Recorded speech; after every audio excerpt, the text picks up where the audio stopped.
New champion on each of 3 different shows and a whole lot else to talk about when we stop the 10 count. Welcome to a special edition of Stop the 10 Count from Costa Rica, but we don't stop, so let's have the ref just get ready to start the 10 count.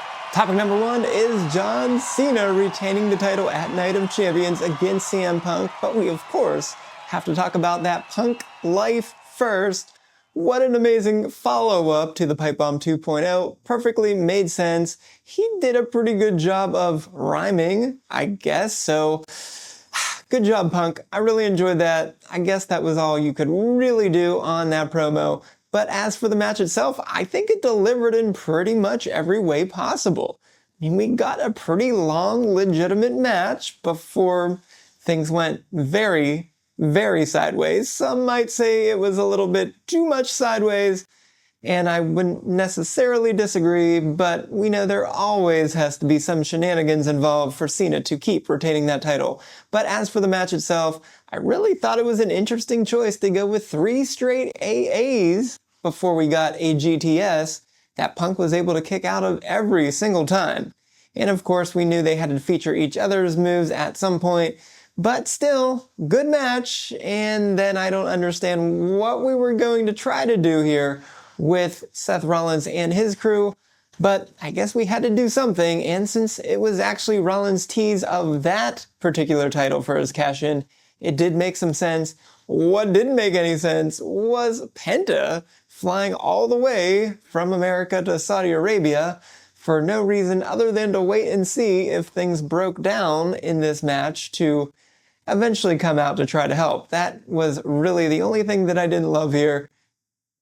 Big props to Charles Robinson for really taking a huge shoulder block from Cena, but I guess Rollins, what he said at the end on Raw made sense to do whatever it took to stop Punk from getting the title, so I guess we'll just have to wait and see if he now switches over to the World Heavyweight title, since that is where they went on Raw. Alright, topic number 2, the King and the Queen of the Ring finals. Of course, Cody Rhodes won as expected, but we did get a really good match. Now, I particularly never like when they just kind of stand around and look at each other for what feels like forever to begin the match. But once we got going, it was good. A lot of good logic in here. Kind of had both of them using some heel tactics a little bit throughout.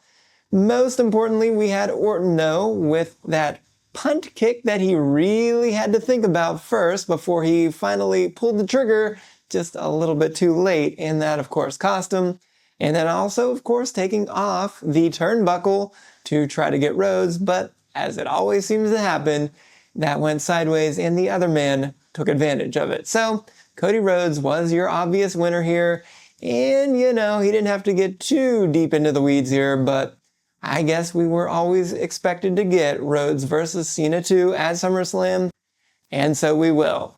But then on the Queen of the Ring side, it was Jade Cargill winning it, of course, and I know you don't like Jade that much, but I think she did just fine in this. I know you're going to say this wasn't a 15 or 20 minute classic, but it was good enough. There weren't any really big mistakes, except maybe she did overdo that pin a little bit, and maybe she could have double counted herself out on this, so we could have had another draw, but you can't have a draw in a Queen of the Ring final, so I think it was perfectly fine. And of course, she showed off a lot of power here, and of course, Asuka was on point, per usual. She did a lot of great things. She looked pretty strong throughout, a lot of submissions, even getting in the Asuka lock that Jade eventually turned it around to get the win. So I don't have any problems here. Jade always should have won this, and Asuka is right back to looking pretty strong, so no worries here. I think they're both in good shape going forward. Let's go to topic number 3, and that is the rest of the Night of Champions matches. We've only got a couple minutes for all of them, so we'll put them all together here. First, our one title change is Solo Sikoa getting the job done. And yes, he needed a lot of help here, but I have to admit, I made the wrong pick here, and I probably should have thought about it a little bit more, that if all 3 guys were going to be there, that he would be able to overcome it. The only thing I was disappointed in was Jimmy Uso not showing up for Fatu to try to get the win, but what are you going to do? I guess it was good to see Tala Tonga. Now, seeing him in person here, well, on the TV screen in person, that is. He does look like a gigantic monster who will be able to take care of business for Sikoa for at least a little while. But let's talk about the other matches, and Rhea and Raquel.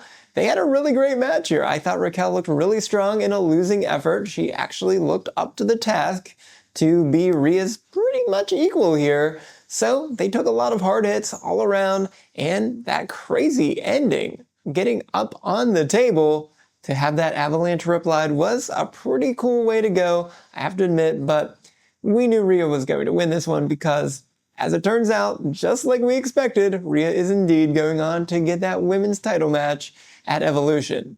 So, lastly, we of course had Sami Zayn to beat Karrion Kross, and Kross looked better than expected in the ring too. And yes, he took a lot of back bumps here to try to make all of the haters look bad, since they didn't think he would take any back bumps. But no, he looked perfectly fine, and that submission looked really good. I do wish he would have gotten one cross hammer in that Zayn at least would have kicked out of, but still, I like where we went, and I like that Zayn is not going to be done with Kross yet, as Kross took that lead pipe to Zayn's gut on Raw. So I'm looking forward to hopefully getting a lot more of Kross going forward.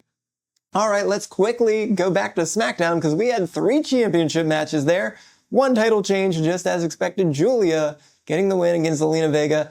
Zelina's reign, you know, you have to say she got a lot of wins in 3-on-1 matches, essentially, so you can't say it was the worst title reign of all time, but she just was not a really good champion. So Julia getting this win in her first official 1-on-1 match is kind of surprising, but I think we all know that she's a really good wrestler, so I'm looking forward to what she can do. Then, of course, the Street Profits versus Wyatt Six. It was exactly how I expected it. I didn't think we were going to get a Wyatt Six win here. Street Profits had to retain for now, but everybody going against the Wyatt Six pretty much was the only way that we could go here to make it at least make sense for now. And lastly, of course, Tiffy took care of business against Nia, but they both look pretty good throughout. I have no idea how Tiffy is able to get up with that splash that Nia took her through with the table onto the floor, but Tiffy just remains unstoppable so far. So I guess Tiffy finally gets to move on to something else going into Evolution. All right, let's talk about our winner of the week, and that will be, I guess, the Judgment Day, because everybody is now a champion. I don't understand how that could even happen, but suddenly it just did. I certainly did not see a heel versus heel matchup of Balor and McDonough beating the New Day. Wow. I know the New Day have not been on fire, but just like Corey Graves said on Raw, I think that was due to lack of competition. So Balor and McDonough actually were the babyfaces in that match. Incredible stuff. I guess we'll just have to wait to see if that sticks. I really don't think it will, but I like to see what we're setting up here going forward now that Roxanne has officially been entered as a Judgment Day member. So whatever we were going to have, which I thought we were going to have at SummerSlam, well, I think we're pretty much on hold now for a little bit until Liv is able to come back, but all 5 members now with a title. Very interesting. And the loser of the week, well, we're going to have to go with Jacob Fatu here. Yeah, it took 4 guys to take him down, but he was indeed taken down, and he did not even have a 1-on-1 title defense in his entire reign. So that is truly a bummer. I don't think he deserved to lose right now. So I was also a little surprised that we even got to this Sikoa feud already, and them having this match really just is a head scratcher to me, but I guess that's what they wanted to do. But I certainly like to see Tala Tonga here, and also of course Tonga Loa coming back. That was a big surprise. So I think Fatu's going to have a lot of punishment he's going to be dealt with here going forward until he finally gets another shot for the title. But for now, he's going to have to go through at least 3 guys, and when he finally does get that shot, he might get a 4th guy when Tama Tonga is finally able to return. So for now, Jacob Fatu looks to be in a world of trouble. All right, and our stats of the week will stay right here, and it's Solo Sikoa. He went into this match at 4-13-1 in 1-on-1 matches since July 1st, 2023. And even worse, 2-10-1 in one-on-one matches since the start of 2024, and he was indeed 0-3 in one-on-one matches in 2025, and he was just 2-9 in all match types in 2025. So, as the doc would say, if you give someone a chance that doesn't deserve it, they just might win. So, I think that's exactly what we had for Solo Sikoa, but I guess he's able to have some loyalty. So, we were right at the end there, but I think the ref is gonna give us this one, and that we have officially stopped the 10 count. But this one's been a weird one here in Costa Rica, so I apologize for coming to you a day early, but we'll see if we can come up with something for tomorrow, right on time. But if you missed our betting podcast for Night of Champions, be sure to go right on over here to see if I was able to continue my perfect streak for a third straight PLE. But until next time, I am the SportsZu, and this has been Stop the 10 Count.